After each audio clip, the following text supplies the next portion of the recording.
مسائل اقتصادی مشکلات کے ہے، اس میں ہمارا سوچ اور فکر یہ ہے کہ ہم تحریک انصاف کے ساتھ شانہ بشانہ اور قدم بقدم آگے بڑھتے رہیں گے، اور سب سے زیادہ کوشش جو اس وقت ضروری ہے اور اہمیت ضروری ہے وہ سیاسی استحکام ہے، اور سیاسی استحکام کے لیے لازمی اور ضروری ہے کہ انتخابات پر اور اس نظام پر اعتماد پیدا کیا جائے، اور اس اعتماد کے لیے جو کمزوریاں ہوئی ہے ان کمزوریوں کو نکالنے کے لیے ہم مقتدر لوگوں سے اور مقتدر شخصیات سے اور سیاسی جماعتوں سے رابطے بھی کریں گے، اتحاد بھی کریں گے، اور حالات کو معمول پر لانے کے لیے اپنا کردار بھی ادا کریں۔ میں اس موقع پر تحریک انصاف کے اس انتہائی باعزت وفد کا شکریہ بھی ادا کرتا ہوں، اور اس کا احسان مند ہوں کہ انہوں نے حالات میں رابطہ جمعیت علماء اسلام کو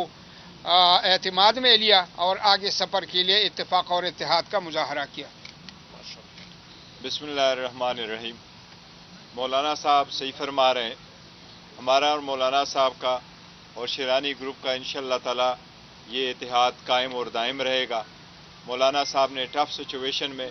ہمیں سپورٹ کیا تھا۔ مولانا صاحب صحیح فرما رہے ہیں، انہیں 7 سے الیکشن لڑ رہے تھے، ہمارے ریکویسٹ پہ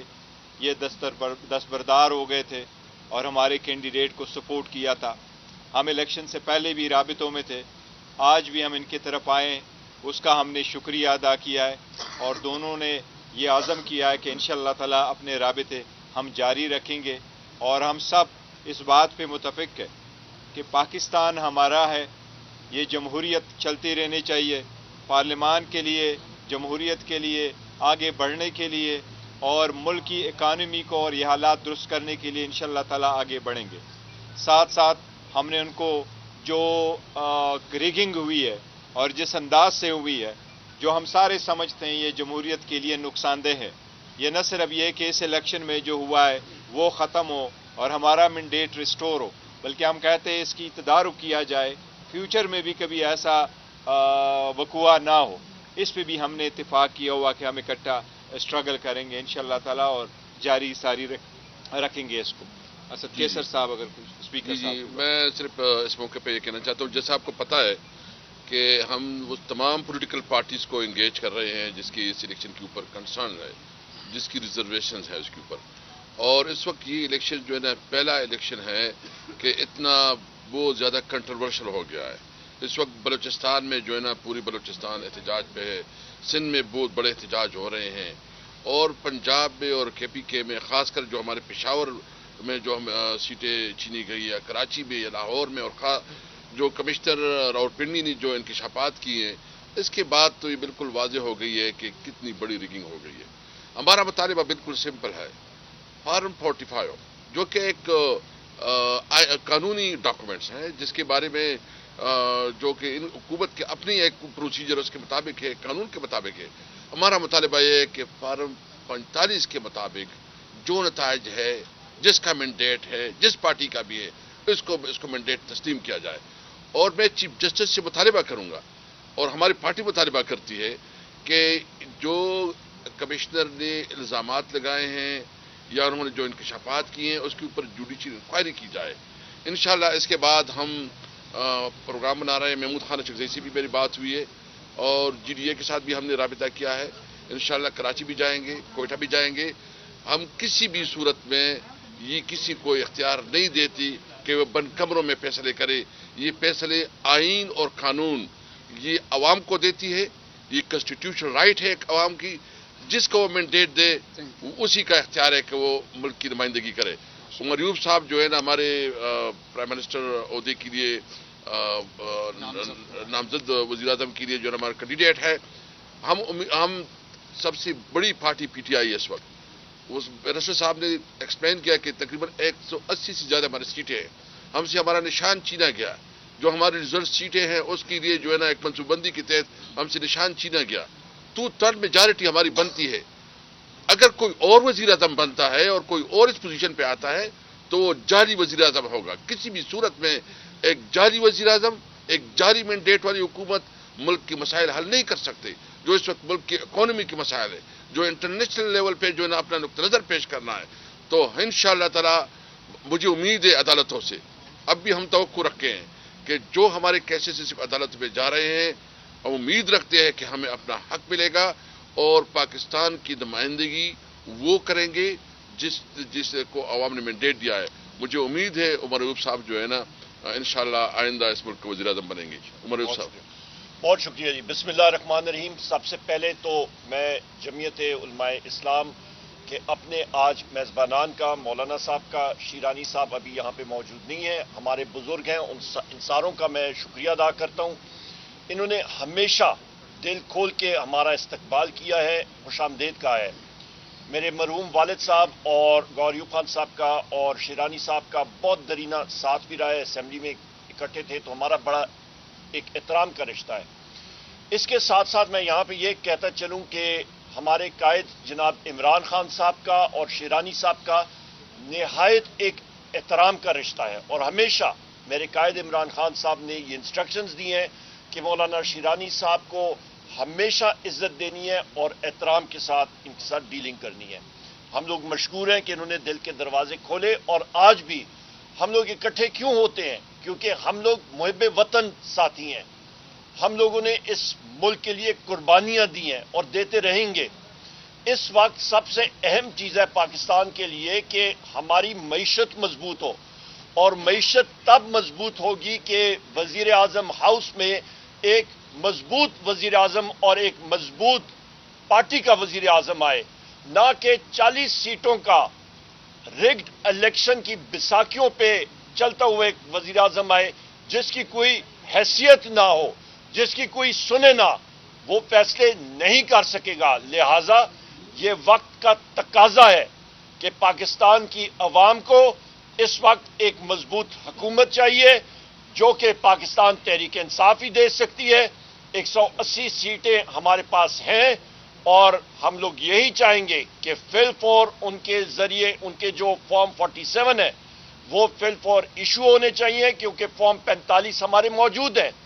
آج بھی آپ دیکھیں کہ اسلام آباد ہائی کورٹ نے 3 اسلام آباد سیٹوں پہ اسٹے دیا ہے، اور وہ اس چیز کی عکاسی کرتا ہے کہ جس طرح کے وہ چیزیں دیکھ رہے ہیں، دھاندلی ان کو نظر آئی، کمشنر راولپنڈی نے انکشاف کیا، مزید اور بھی لوگ جو ہیں وہ انکشاف کر رہے ہیں، اور یہ چیزیں سامنے آئیں گی۔ اور جس طرح کے پاکستان تحریک انصاف کا جس وقت بڑے بڑے سیاسی پنڈت کہتے تھے کہ ان کی سیٹیں کہاں سے آئیں، پر رب العزت پہ ہمارا پورا بھروسہ ہے، لوگوں کے دلوں میں رب نے یہ چیز ڈالی کہ عمران خان صاحب کے لیے وہ ووٹ ڈالیں، اور انشاءاللہ تعالی آپ دیکھیں گے کہ اگلے چند دنوں میں مزید لوگ سامنے آئیں گے، ریزلٹس پاکستان تحریک انصاف کے فیور میں مزید سامنے آئیں گے، اور حکومت مرکز میں اور چاروں صوبوں میں پاکستان تحریک انصاف ہی بنائے گی۔ اور یہاں پہ ایک بار پھر میں یہ کہتا چلوں، چاہے وہ ایم کیو ایم نے جو ڈاکہ مارا ہے کراچی کی اور سندھ کی سیٹوں پہ، پشاور کی ہماری 7-8 سیٹیں ہیں جس پہ تیمور خان ہے، جس پہ ہمارے کامران بنگش ہے، ہمارے قاسم ہے، بہت سارے اور ساتھی ہمارے جانداد خان ہے، ہمارے یہاں پہ 3 سیٹیں اسلام آباد کی سیٹوں پہ ڈاکہ ڈالا گیا ہے، 80 اور سیٹیں ہماری جن ساتھیوں کی پریس کانفرنس میریٹ میں ہوئی ہے، ان ساروں کے لیے ہم لوگ فائٹ کریں گے۔ قانونی رستہ ہم نے اختیار کیا ہوا ہے، ہم لوگ قانونی چارہ جوئی انشاءاللہ تعالی مزید کریں گے اور یہ سیٹیں ریکور کریں گے۔ میری آخر میں ایک بار پھر اپنے جمعیت علماء اسلام کے ساتھیوں کا میں شکریہ ادا کرنا چاہتا ہوں کہ انہوں نے دل کے دروازے کھولے، اور یہ جستجو ہماری جاری رہے گی۔ کیوں؟ کیونکہ ہم لوگ ایک مستحکم، ایک مضبوط پاکستان اور خوشحال پاکستان دیکھنا چاہتے ہیں، جہاں پہ ہماری حکومت آتے ساتھ ہی ہمارا پہلا کام ہوگا کہ اپنے دلوں کے راج کرنے والے وزیر اعظم عمران خان صاحب کی بازیابی، جناب شاہ محمود قریشی صاحب کی، چودھری پرویز الہی صاحب کی، ہماری خواتین جو اندر پابند سلاسل ہیں ان کی بازیابی، ہمارے جو مرد لیڈران ہیں ان کی بازیابی، اور ہمارے جو سروں کے تاج ہیں، ہمارے ورکرز ہیں، ایکٹیوسٹ ہیں، ان کی بازیابی کرائیں گے انشاءاللہ تعالیٰ کہ وہ اپنے خاندان کے پاس واپس آئیں۔ اس کے ساتھ ساتھ عمران خان صاحب کی اہلیہ بشرا بی بی، جن کا سیاست سے کوئی تعلق نہیں ہے،